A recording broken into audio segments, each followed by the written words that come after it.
Hello everyone. I wasn't expecting to make another video before December, but there have been enough exciting announcements this week that I felt it was worth making a news update. It's mostly Dragon Age, but there are a few other pieces worth talking about. The big one is the Alpha Milestone update for Dragon Age Dreadwolf. BioWare General Manager Gary McKay wrote a blog post announcing that Dragon Age Dreadwolf has reached its Alpha Milestone. What does this mean and why is it important? As he explains, the Alpha Milestone is when all the elements of the game they've been working on have finally been fully put together, and the game is playable from beginning to end. To quote, "Now, for the first time, we can experience the entire game, from the opening scenes of the first mission to the very end. We can see, hear, feel, and play everything as a cohesive experience." Now, I want to be clear about what that probably doesn't mean. This does not mean that the game is basically finished and will be released in a few months. Now that they can evaluate the game as a whole, there is a lot of polishing and refining to be done on game systems, story presentation, pacing, and visuals. Essentially, while the game is playable, many things in it are not in a finalized form, or at least that is my takeaway from the blog. I don't think I can put it any better than the blog itself. Let me just read you the relevant section. Of course, the game is not finished by any means, but Alpha is one of the most important game development milestones for a number of reasons. First and foremost, we can now turn our sights towards bringing the visual fidelity to its final form, and iterating on gameplay features. The big question now is, where do we focus our efforts? To answer that, we solicit feedback from a number of sources, including our community council members, who each have unique perspectives and experiences, our quality verification team, and extensive internal playtesting. Gathering feedback from multiple sources gives us the greatest insight on where we need to spend our time improving the experience. Additionally, we can now evaluate the game's pacing, how relationships evolve over time, and the player's progress, as well as narrative cohesion, essentially how the story comes together. We can take the story we've written and see if we're expressing it well through the characters, dialogue, cinematics, and ultimately the player's journey. Now that we have the ability to do a complete playthrough, we can iterate and polish on the things that matter most to our fans. Now that certainly sounds like they're in a great position, though there is still plenty of work to be done. They even had a celebration where they did a kind of virtual escape room where one person was helped by devs online to solve puzzles. Now, former BioWare developer Mark Dara, who had a leading role in the development of all previous Dragon Age titles, now has a YouTube channel where he talks about game development mostly. He has made a video discussing what Alpha means in the context of his experience at BioWare and EA. I'll be paraphrasing some of what he says here, but I encourage you to watch the video yourself. It's very enlightening. I'll add a link to the description. He describes it as the point in development where the floodgates open for thoroughly testing the game systematically. All assets planned exist in the game, though they may not be final. Many proxy models are still in the game. Combat balancing is just getting started. Lighting and audio balancing are far from final. All items, abilities, and texts are in the game, even if some are placeholders. This is the stage where bugs and issues in the design of various systems are uncovered as they finally get tested in the context of the whole game. This is also the point where a lot of optimization work is done, and more attention is paid to preparation for the various consoles. I didn't quite follow what Mark was talking about with the consoles actually, but I think you get the general idea. At this point, they have the approximation of a game, but there's a lot to do before it can become a shippable product. Now, what do I think this means for release? Okay, back when Dragon Age Inquisition was released, the Alpha Milestone came about 6 months before release. However, that game came out in 2014. The industry has changed a lot since then, and game development has only become more complicated. Furthermore, the development of Inquisition has become infamous for the terrible crunch conditions the developers were put through, something the studio heads have said they wanted to avoid since similar things happened to Andromeda and Anthem. With that in mind, my prediction for the release of Dragon Age Dreadwolf is holidays 2023 to spring 2024 if they need to delay. That gives them a full year to polish and finalize everything, plus potentially make bigger changes if they find it to be necessary. I swear I came to that conclusion before watching Mark's video, because he also pegs a similar time frame, if for slightly different reasons. He says the first half of the year is still a bit too soon for all the work that needs to be done. The middle of the year is usually dominated by EA's sports game releases, so basically a year from now is probably the best release window for them. He's also very confident that post-Anthem EA understands the need to give studios time for extensive qualitative testing before release, which I find very encouraging. Also, I've been watching some old interviews for that Dawn of the Seeker review I did, and wow, the 10-year difference on Mark Dara is dramatic. That's about all I have to say on the Alpha Milestone itself, but there are a few other comments on the blog. Gary McKay seems very excited for us to see Minrathous, the capital of Tevinter, said to be the biggest city in Thedas and a place where magic is used more openly and flamboyantly than any place in Thedas. We saw what is generally assumed to be a snippet of it in a previous teaser trailer.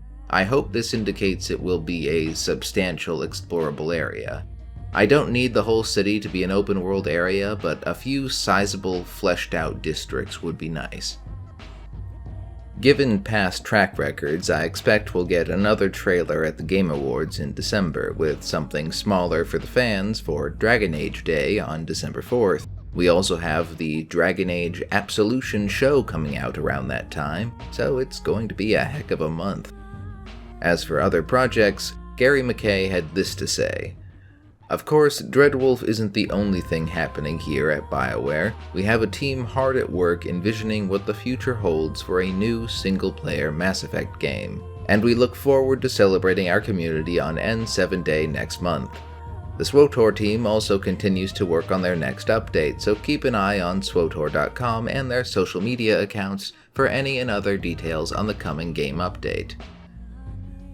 That word envisioning on the next Mass Effect game strikes me as suggesting they are still in a very early stage of development, if that's not reading too deeply into things. That makes sense, as the majority of developers are likely focusing on Dragon Age. I don't think we'll be getting much at N7 Day about a week from now, but BioWare might try to do something for the community. I haven't really been keeping up with SWTOR, so I don't really have comments on that. This milestone isn't even the only piece of Dragon Age news this week. We have yet another Dragon Age comic coming up. This one is supposed to lead directly into Dragon Age Dreadwolf. Dragon Age The Missing will release its first issue in late January 2023. Let's take a look at the official description from Dark Horse.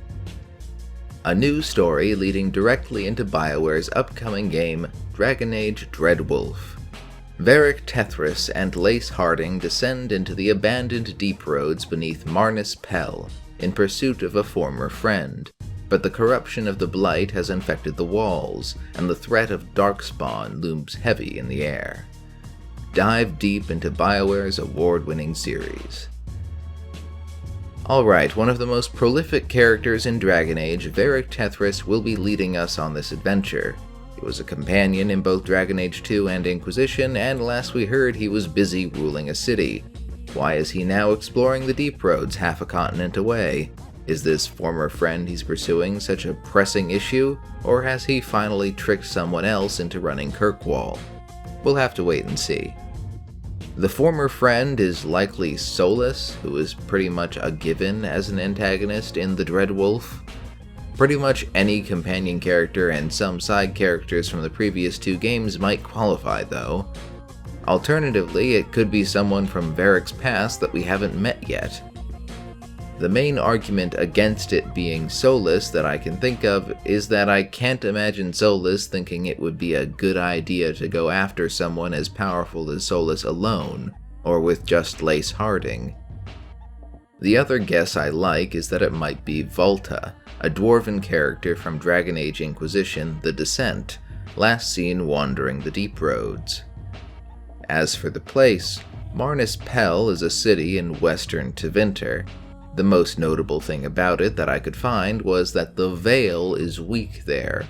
Supposedly, during the Qunari Wars a few centuries ago, Chantry forces retook the city from the Qunari and proceeded to purge those who had converted to the Qun by the sword, dumping them into mass graves.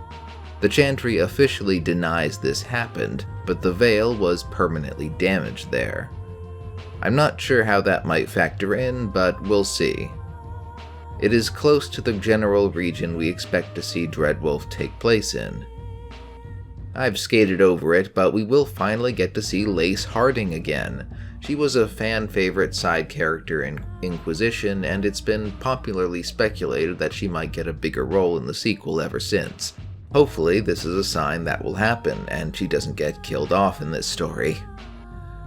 The Missing Number 1 will be coming out in late January, with further issues looking likely to be released monthly if previous Dragon Age comics are any guide. I don't know how many issues it will be, but as a mini-series, I'm guessing between 3 and 6. That means it should tide us over for the start of next year. That they were specifically advertising this as a lead-in comic, I think might be further evidence for a late 2023 release date for Dreadwolf. With Absolution and Dreadwolf advertising in December and this coming in January, I get the sense BioWare is trying to keep people engaged with Dragon Age and get the hype train rolling a bit. One more piece of information from Dark Horse: they will be doing a reprint of both volumes of The World of Thedas. These are lore books with a ton of information about peoples, nations, religions, and characters from the world of Dragon Age. The art in these is fantastic.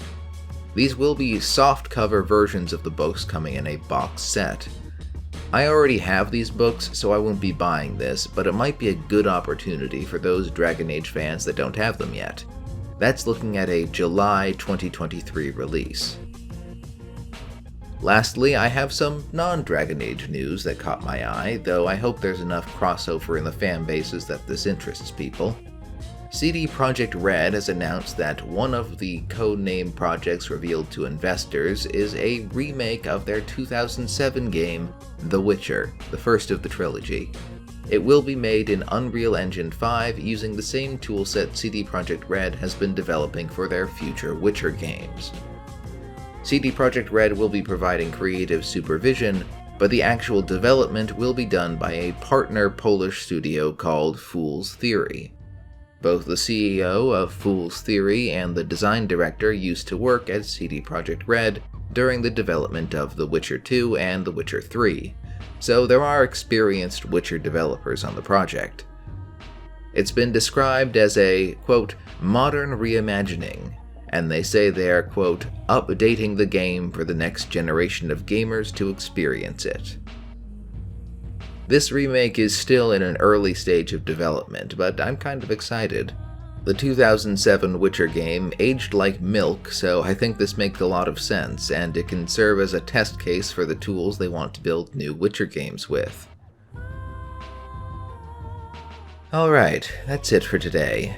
Again, I plan to come back in December with some Dragon Age coverage as well as Cyberpunk videos. I know a large chunk of my audience wants that Night City video, and it is in the works. I might cover a little bit of CD Projekt Red news now and again, since that's the content that's performing best right now for me, though there isn't much for now. Okay, I hope you all have a good day. Leave a like, comment on what sort of videos you want to see from me, and subscribe if any of that future content sounds like something you want to get in on.